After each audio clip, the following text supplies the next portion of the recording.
hoje a nossa convidada, Papo Criativo, a professora Maria da Guia, que já está aí.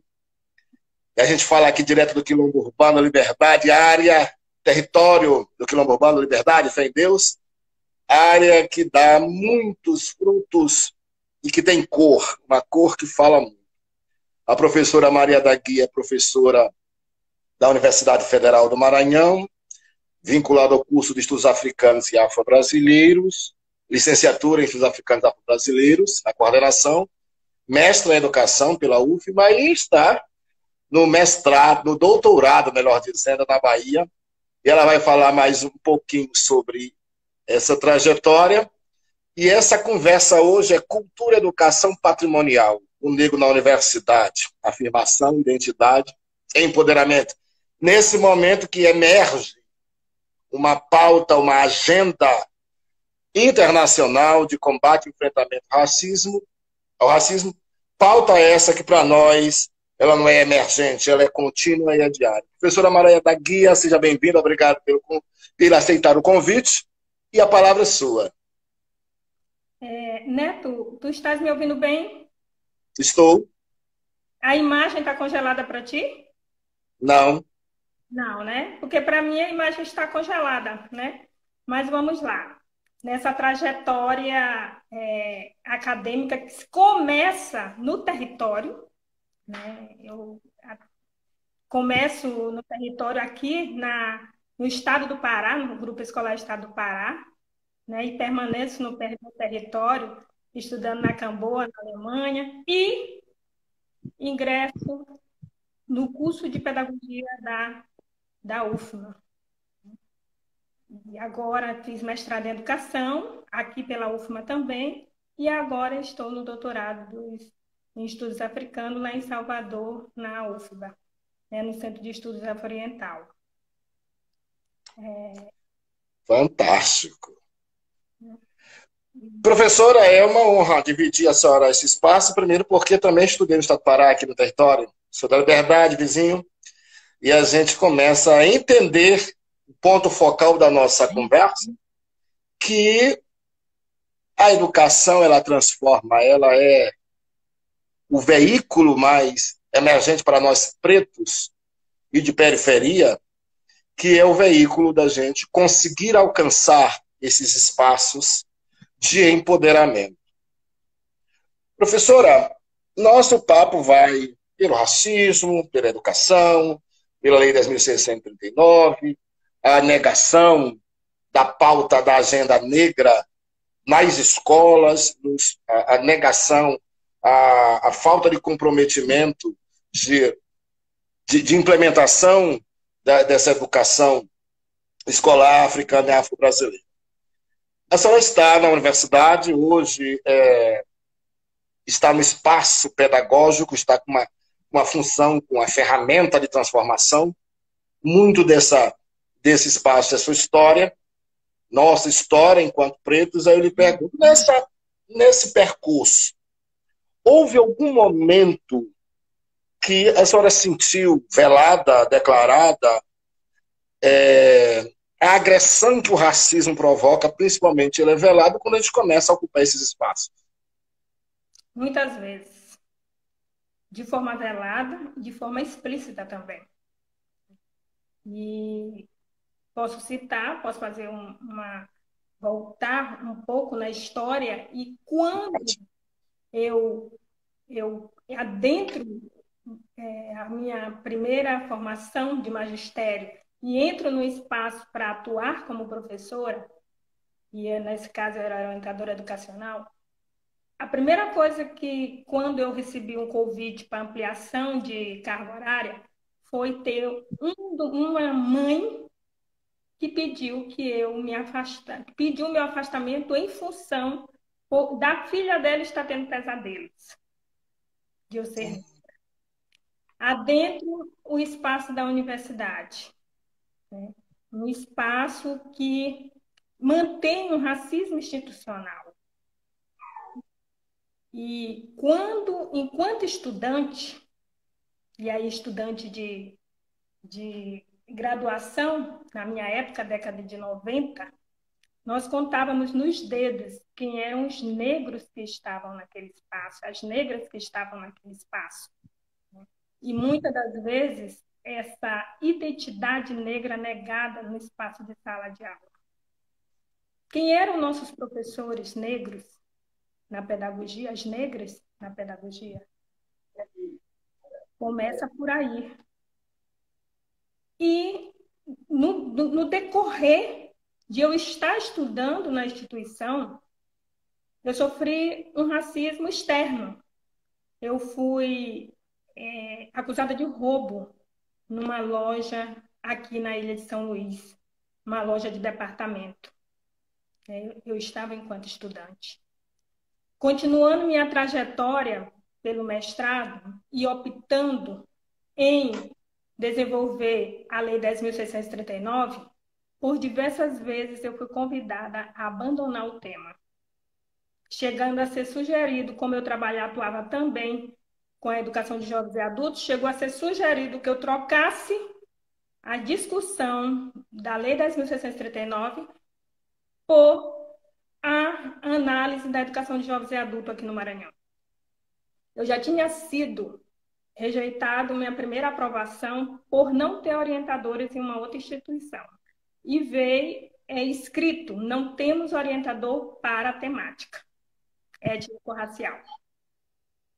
E desenvolvi o tema, eu tive uma segunda orientadora que finalizou, a professora Irã, as discussões comigo sobre a Lei 10.639, mas dentro da academia foi sugerido que eu trocasse de tema, ou por cultura, ou por educação de jovens e adultos.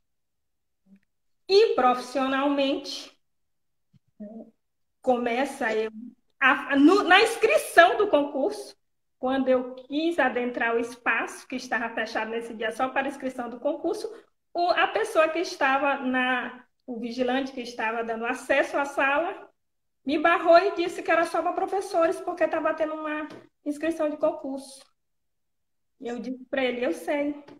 Aí ele disse, mas você tem título? Eu disse, é você que vai fazer a inscrição? É você que vai fazer a inscrição? Se for você, eu apresento aqui. Se não, me deixa entrar. Professora, marcante. Revelados e explícitos, né? E nesse caminhar, nesse desenvolver das atividades, que muitas das vezes quem é a professora, e na atuação, eu tive numa coordenação de uma multinacional, em que quando eu adentrei o espaço, a pessoa perguntou, e a nova coordenadora é preta? Eu disse, sou preta. Eles nunca tinham tido uma coordenação de pessoas pretas.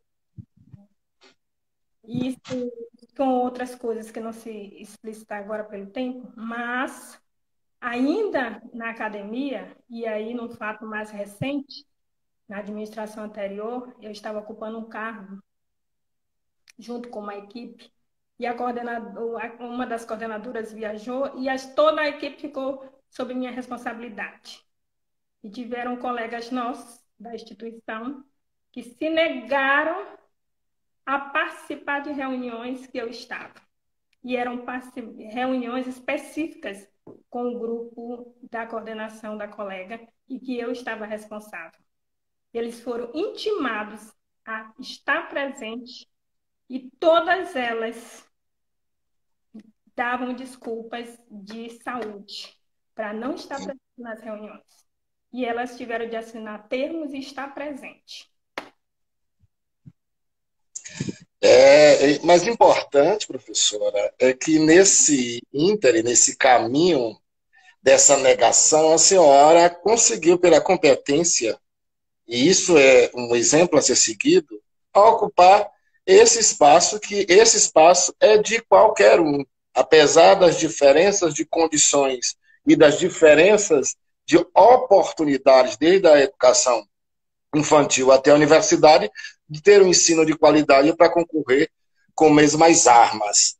E ainda, essa negação, professor, ela é extremamente dolorosa e ela se amplia quando falas de poder reverberam, como é daquele delirante Sérgio Camargo, que colocou, enquanto representante da Fundação Palmares, disseminou todo o ódio e frustração que esse senhor possui.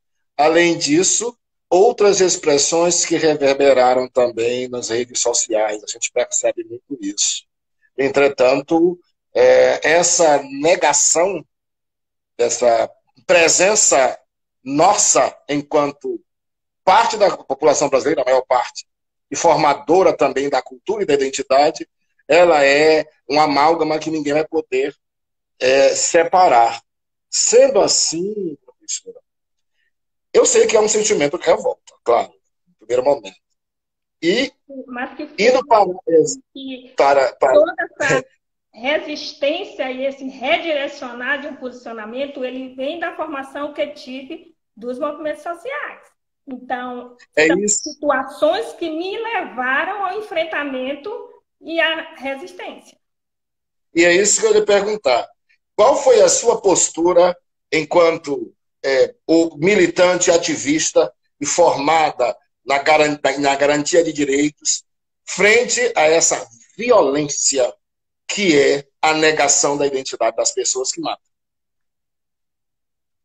É um enfrentamento. No dia a dia, no corpo a corpo, nós vamos fazendo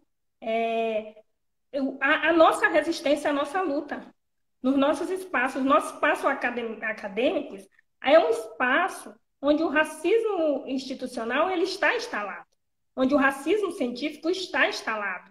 E é nesse processo de desconstrução, de luta e de resistência que se vai tecendo a história com os demais companheiros que estão dentro desses espaços também de luta. Né? Nossos colegas professores, nossos alunos, que estão nesse enfrentamento também. O espaço acadêmico é um espaço de luta e de resistência. Professora, a gente tem muita gente aqui importante, mandando um abraço, até de Urbano Santos. Temos aí o pessoal do Centro de Cultura Negra, o pessoal da Casa do Tambor, da Universidade, a professora Claudete Ribeiro, enquanto fez um grande trabalho com a gente. O pessoal do Quilombo Urbano, nossa área, Liberdade.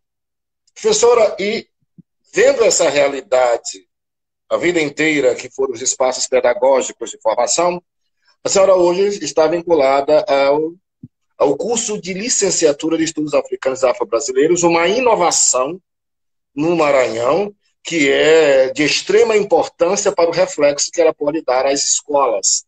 Sendo assim, na sua visão, qual a importância desse curso frente a essa realidade discriminatória e de segregação de pessoas negras, do povo negro, como objetivo, de fato, do curso de Estudos Africanos e Afro-Brasileiros, frente ao projeto pedagógico, a que ele veio, que objetivos já alcançados e como a senhora vislumbra esse reflexo futuramente? Ele vem a partir das lutas, né?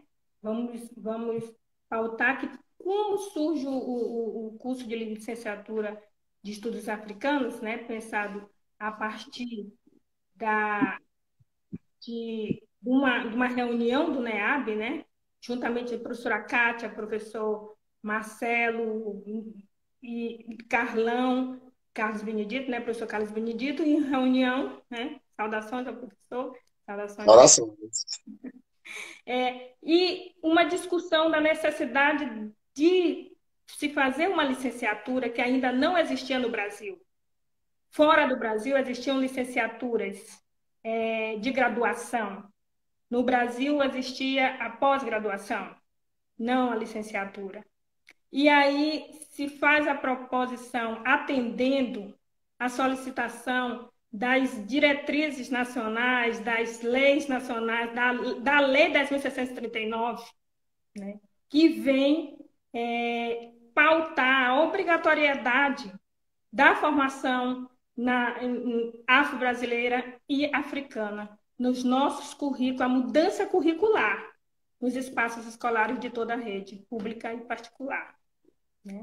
Então, nossos egressos, eles têm uma formação para atendimento de de ter docentes nas redes, tanto na fundamental como médio, que atenda, que tenham foco nesses estudos. É a valorização das raízes africanas. Então, eles têm a formação é interdisciplinar, né? Então, eles têm a formação interdisciplinar, podem atuar no ensino fundamental com as relações étnico-raciais em diversas áreas e no ensino médio com o foco na história, né? E para além desses espaços que atendem às diretrizes curriculares, atuar em outros espaços educativos. E nessa valorização contra esse processo de uma educação europeia, né? É uma educação etnocêntrica. Então, formar entre parentes, os graduandos dos estudos africanos, eles, para além de ter uma formação interdisciplinar, eles têm que ter uma ação multidisciplinar. Muito bem, professora. Eu tive um contato maior com o curso quando a gente abre para estagiários na Casa do Tambor e Crioula, que são guias e mediadores da visitação. Casa esta que ela se consolida como um espaço também de enfrentamento ao racismo, bem como de colocar em protagonismo o fazedor de cultura popular, em especial do tambor de crioula, que é de base estritamente negra, periférica, pobre, e que muito tempo foi invisibilizado. E eu me deparo anunciando que uma professora queria falar comigo em relação aos estagiários, que era a coordenação do estágio, eu me deparo com a professora Maria da Guia, fiquei muito feliz, primeiro porque me espelhei com orgulho de vê-la ocupando esse espaço. E sobre esses estagiários, o importante é que eles já chegam com uma carga de um discurso apurado da compreensão da realidade cultural brasileira de base preta, e eles deram um novo tom no processo de transmissão das informações ali inseridas na Casa do Tambor e Crioula. Aí houve aquele projeto de extensão, aquela viagem a Cabo Verde, que foi a comparação do batuco, uma dança regional, com o tambor de crioula, que nos aproximou, e dentro desta ideia, e eu lhe pergunto, como a senhora vê esse curso, esses estagiários ocupando esses espaços não tão formais de educação, que são os espaços museológicos, que essa educação ela tem um outro formato de transmissão, que consegue trabalhar a questão étnico-racial a partir da arte e da cultura com a educação patrimonial. Quais seriam os elementos que são trabalhados na UFMA, no curso, que nos ajudaram muito na adaptação desses estagiários na Casa do Tambor de Crioula? Existe uma reciprocidade nesse processo, né? Desses aprendizados da Casa do Tambor e dos estudos africanos, né? Esse espaço é um espaço que nos possibilita a desconstrução, né, de visões que são, vamos dizer, teoricamente distantes de uma realidade social. Porque quando adentramos o espaço da Casa do Tambor, nós estamos adentrando também um espaço que é de protagonistas. Os protagonistas que estão na comunidade. Os protagonistas que fazem a história, né? E a academia, ela faz essa desconstrução. Muitos dos nossos alunos que adentram o espaço são negros, mas eles não têm identidade. Identidade que eu digo é uma identidade negra. Um estudo sobre a nossa história de fato, porque ela foi negada durante a formação escolar. E muitos deles chegam a dar depoimentos que se descobrem negros ao adentrar esse espaço. E quando nós fizemos o estudo de campo em Cabo Verde, houve um processo de desconstrução da própria teoria estudada. Porque quando se entra ao espaço africano, se tem uma ideia. E quando se entra em contato no real, a gente descobre que os cabo-verdianos, eles também estão em busca dessa identidade que teve a sua colonização marcada, né, também pelo etnocentrismo. E o que nos possibilitou, agora dando foco para esse estudo que os nossos alunos fizeram, os nossos alunos estagiários, em foco o Eric, a Janice, que muito nos trouxeram da Casa do Tambor para os espaços de sala de aula, né? E os demais também, que aí estão, eles fazem essa ligação, esse diálogo e vão encontrar raízes que fundamentam o que é ser africano dentro do espaço de África e ser africano no Brasil. Um país que nega ser negro. Um país em que nos inferiorizou. Esse sentimento de inferiorização é brasileiro, é no Brasil. No Brasil de desigualdades. No Brasil, em que se estabeleceu diferença para além das diferenças sociais, raciais, nos quis colocar em espaços e dizer aquele espaço é seu, aquele espaço não é seu. O que é valorizado é isso, o que não é valorizado é aquilo. E é com o eco dos tambores que traz as vozes das comunidades que a gente vai arrebentando, vai tirando as barreiras. E esse elo que é transmitido não só no espaço acadêmico, aliás, o espaço acadêmico leva essas vozes para lá, porque se não houver esse diálogo, nós não vamos conseguir a construção. E nós temos, dentro desse patrimônio cultural, a necessidade eminente de educar. E aí, nós temos os espaços escolares que ainda não atendem, nós estamos muito processual. Na implementação, tivemos avanço da Lei 10.639, mas ainda existe uma necessidade da implementação das diretrizes, seja as diretrizes étnico-raciais voltadas para a história e cultura africana, seja as diretrizes escolar, porque nossos territórios, eles ainda não atendem. E esse espaço, esse fazer que se dá não só nos espaços, ele é um espaço educativo, sim.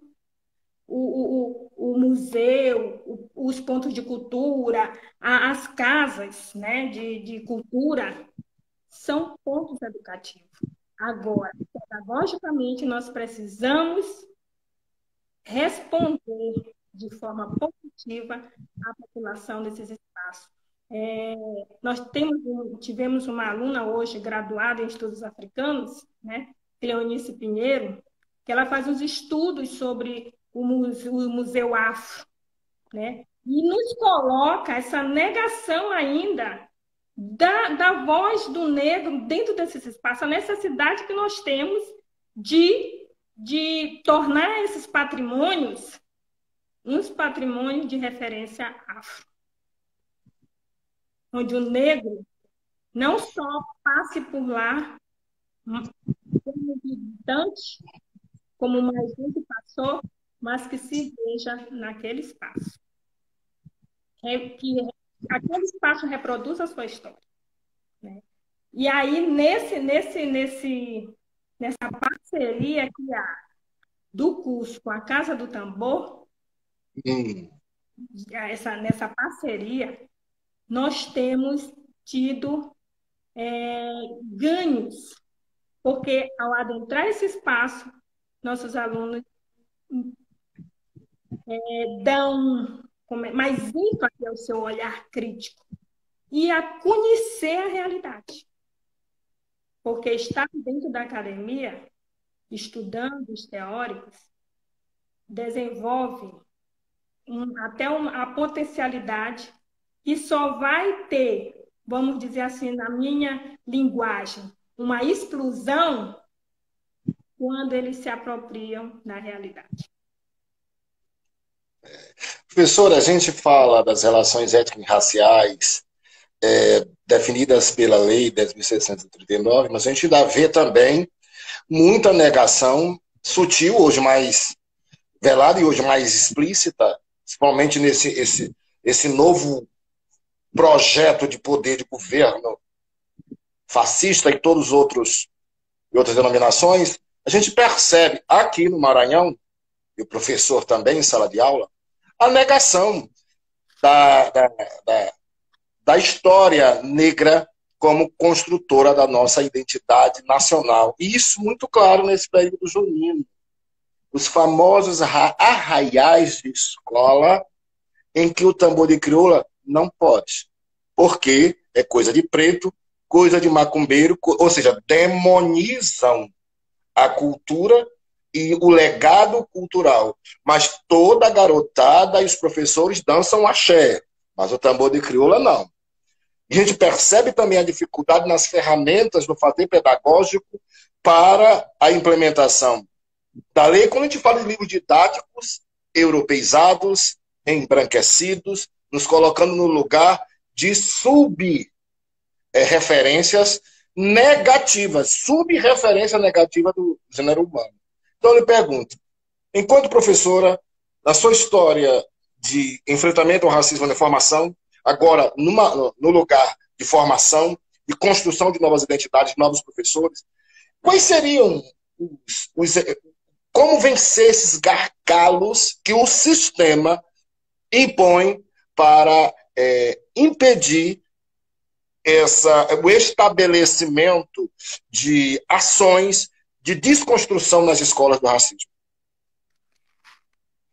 A valorização e reconhecimento dessa diversidade, ela vai se dar pela formação, né? Como se diz, nós temos uma formação inicial e, no caso dos estudos africanos, ela é bem da licenciatura em estudos africanos, ela é bem diferenciada das demais licenciaturas, pelo foco que ela dá. A Lei 10.639, quando ela trata, ela tem, no meu ver, um equívoco, quando ela coloca como, em especial, trabalhar nas áreas de história, artes, literatura. Quando a gente sabe que a nossa história ela é transversal em todas as áreas de conhecimento, né? E essa formação, ou melhor, entre aspas, a má formação que se teve, atrelada ao racismo, faz com que nesses espaços escolares, essa negação ela se faça presente, porque quando se trata de dar vez e voz, o que acontece? Silencia-se aqui a cultura negra. Então, nesse espaço onde nós devemos buscar valorizar a cultura, o que acontece? Se substitui, mais uma vez, se renega, e aí você traz. Vamos trazer o tambor de crioula para o espaço escolar. Não, não, isso de jeito nenhum. Chega a se ouvir algumas frases. E o que os pais vão dizer? Estão trazendo macumba para a escola. Eu cito, eu tenho uma sobrinha que trabalha com dança escolar, e ela trabalhava numa escola de grande, daqui da ilha. E ao fazer os famosos arraiais da escola, ela trouxe, claro, o tambor de crioula. A coordenação pedagógica imediatamente, eu estou falando de Maria do Socorro Viana, minha sobrinha, a coordenação imediatamente pediu a substituição ou por uma dança cigana ou por uma dança espanhola. E ela se nega e diz: eu sei tambor de crioula. Eu sei bumba-boi. Eu não sei dança cigana. Eu não sei dança espanhola. A escola não aceita. Ela está nessa escola? Não, ela não está nessa escola. Porque não há uma predisposição, isso por parte da coordenação, de vamos deixar a cultura alimentar. Não. Vamos fazer de conta num projeto que nós estamos falando de negro, pode. Mas não é nem fazer de conta, é se tornar só pontual, em datas específicas, como o Dia do Folclore, aí sim, no Dia do Folclore, aí pode. Mas tornar isso vivo, dentro do fazer, trazer esses saberes das comunidades, esses saberes culturais do povo negro no espaço escolar, muitas das vezes é invisibilizado e muitas das vezes é deixado em segundo plano. E com as diretrizes, o que nós queremos é trazer o foco africano também para a sala de aula. Da educação infantil à universidade, que é um espaço também que muitas das vezes nega. E o curso, para ele se efetivar, enfrentou muitas barreiras, como enfrenta ainda. Não foi de braços abertos que os estudos africanos entrou na universidade. Foi como resistência, foi como luta.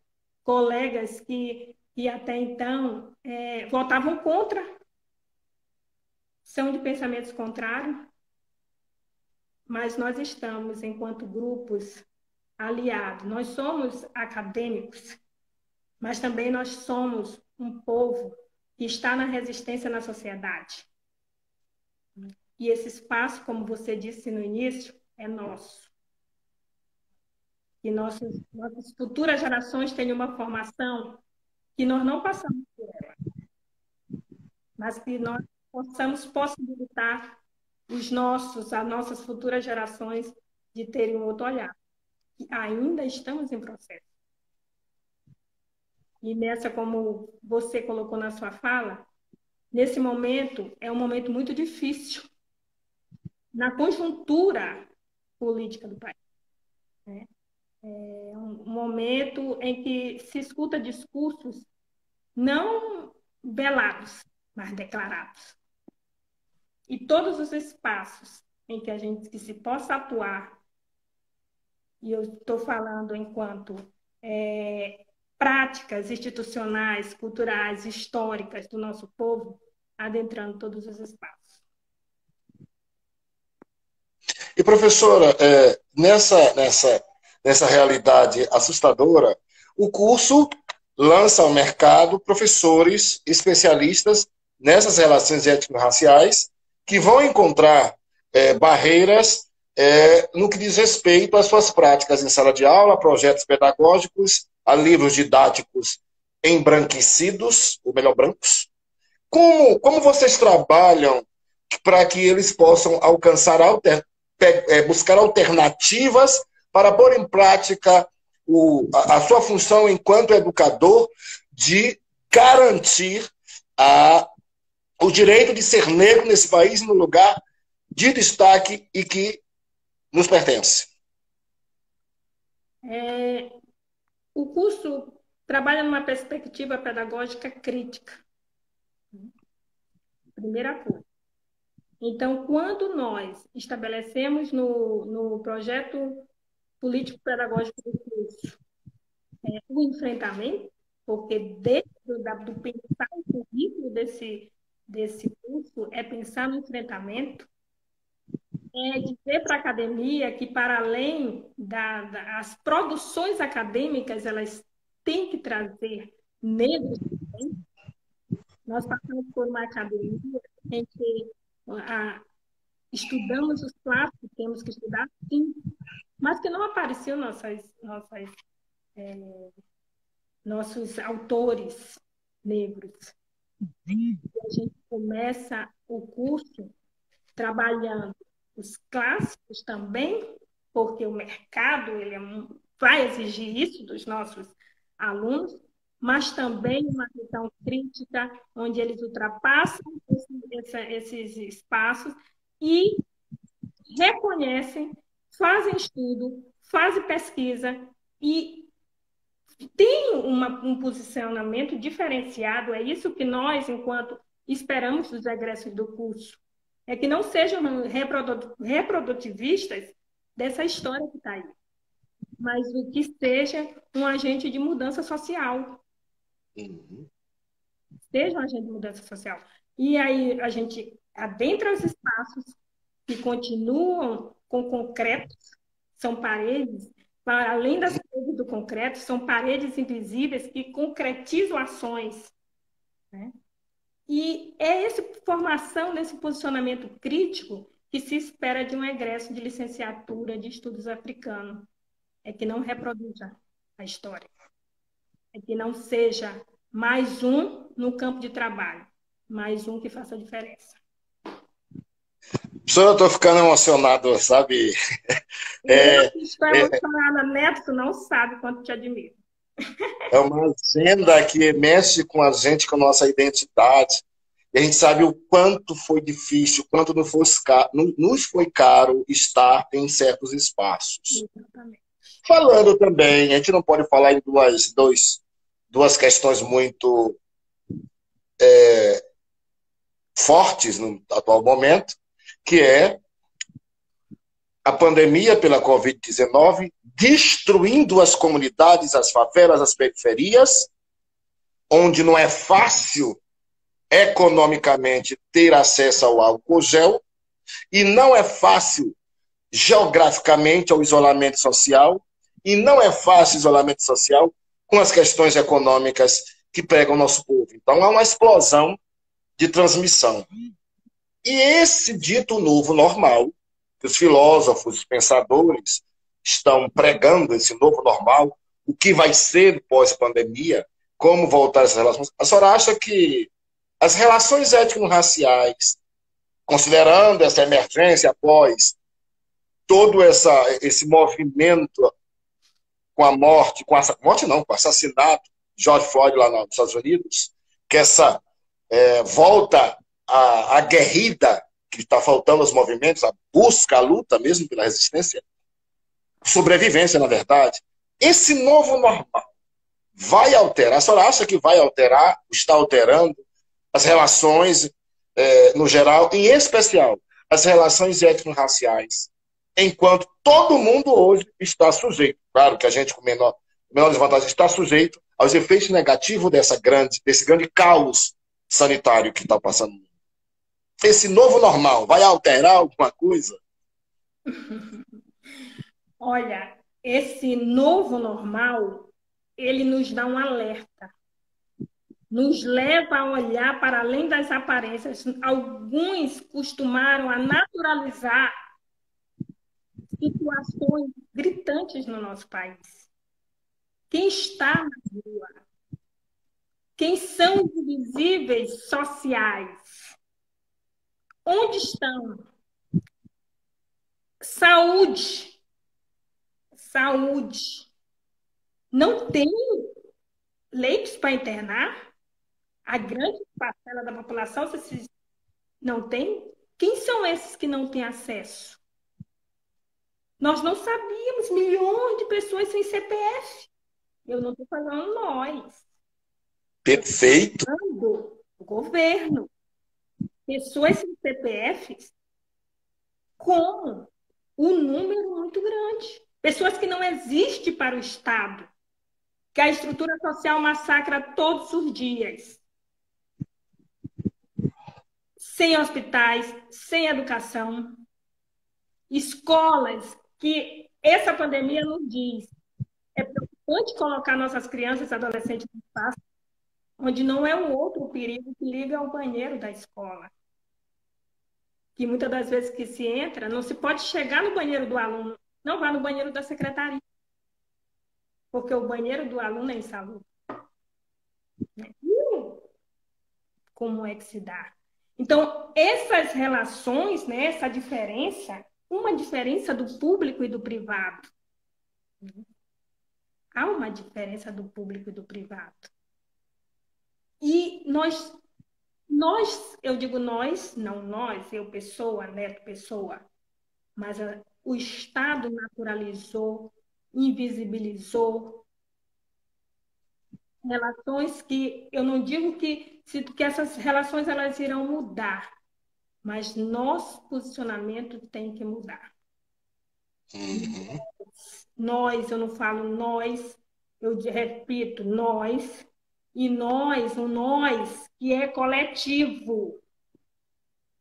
E aí eu te digo, vai mudar? Nós temos que ir na luta e na resistência. Porque na naturalização nada muda. Nada muda. As relações étnico-raciais, elas irão mudar? Nós iremos na luta, porque é processual essa mudança.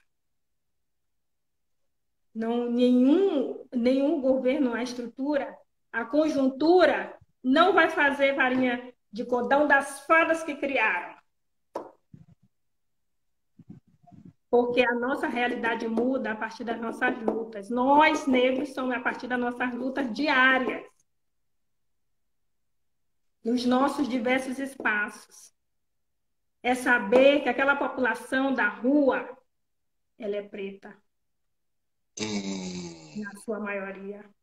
Quem está na maioria, a pandemia não escolheu raça nem classe. Mas quem está na porta do centro de saúde sem ser atendido, a maioria é negro, é negra. Não, a maioria. Quem está, eu estou na minha casa protegido, mas quem está com a necessidade de se expor nas portas dos bancos, a maioria é negro, é negra. E não é por essas brincadeiras das redes sociais de receber 600. É por uma necessidade básica de não ter emprego, de não ter saúde, de não ter educação. É preocupante, professora. Na verdade, os invisíveis não têm CPF, se percebeu, mas uma certeza se teve. Chamou-se a atenção. Tem cor. Tem uma cor preponderante, majoritária, que sofre as consequências mais severas desse momento. E como o nosso papo é cultural também... tem antes de passar... Tá bom, tá bom. Mas e tem um outro ponto também. O que aconteceu nos Estados Unidos acontece todos os dias nas nossas periferias. Né? Nossos jovens são mortos. Nosso povo é abordado, apanha da polícia pela cor da sua pele. Sim. Não por ocupar, ser um trabalhador. Antes de ele ser trabalhador, ele é visto pela cor da pele. E mata diariamente. Né? Então, essa organização, esse reestruturar vai mudar, nós estamos na luta. Ok? O mecanismo foi disparado, essa chamada de atenção, até nós mesmos, nós, população preta, acomodados, começou a perceber que aquilo que foi ampliado nos Estados Unidos, a gente vive do lado de casa. De casa. E como não é com a gente não se importa, mas reflete, porque a primeira coisa que se olha para um negro, independente de qualquer conotação, é o feio. Feio como pessoa, feio economicamente, feio socialmente, feio de educação. Então, essa demonização estética da cor da pele, ela é responsável por todas essas mazelas. E sim, aí eu concordo com a senhora, está na hora de nós nos posicionarmos, sim. É um risco ir para a rua? É, mas existem outros espaços, nós estamos virtualizando nossas relações, nós estamos conversando com muita gente, então está na hora de começar a fortalecer gosto de usar este lugar de fala, que é nosso. Esse lugar de fala. Esse lugar de fala que é nosso, que é negado quando a gente quer.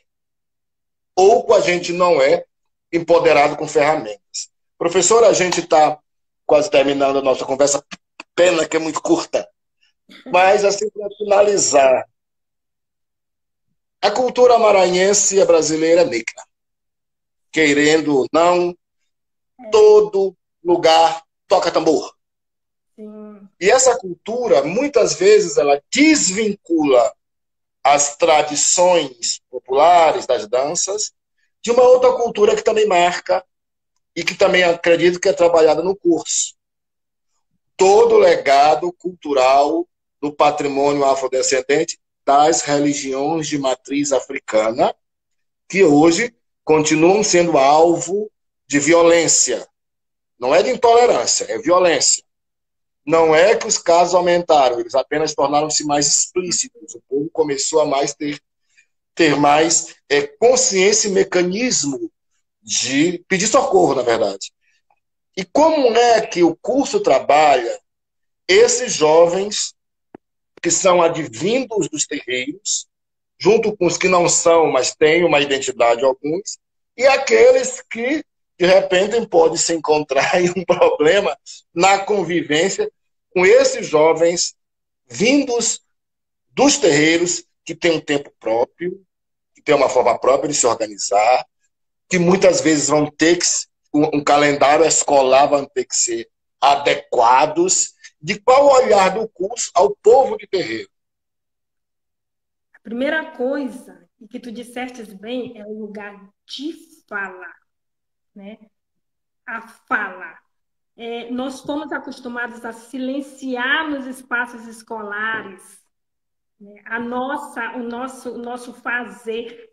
Eu vou um pouquinho antes da academia, quando nos nossos terreiros nós temos a festa do divino, crianças que passam a noite toda na tribuna, quando chega no dia seguinte no espaço escolar, comenta a sua experiência? Não. Você adentra um espaço escolar, passa por uma formação, adentra um curso de licenciatura de estudos africanos e você vai descobrindo quem são, porque estão silenciados ainda. E aí a gente começa a uma confusão. Primeiro, uma necessidade na formação. Nós temos uma cadeira e não é que é uma cadeira eletiva que trata sobre, não abrange tudo. Quem são os formadores?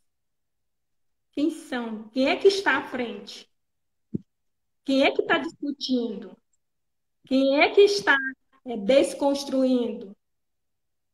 É alguém que fala ou alguém que fala? Entendi. Alguém de fala ou alguém que fala? O curso se propõe a fazer, se propõe a deixar que esses falem, né? Oriundo daí dos nossa parceria com a Casa do Tambor, nós tivemos o trabalho do Eric, que fala das tensões dentro das casas de religião de matriz africana. Mas quem são esses? Contamos ainda nos livros. Temos que respeitar, os docentes têm que respeitar o espaço. eu vou passar 10 dias deitado nessas atividades dos 10 dias. Se eu não proponho a adaptar o currículo à realidade que é o curso de estudos africanos, esses alunos de religiosidade de matriz africana vão ficar prejudicados, porque eu não dependo do semestre. Eu não dependo de um semestre.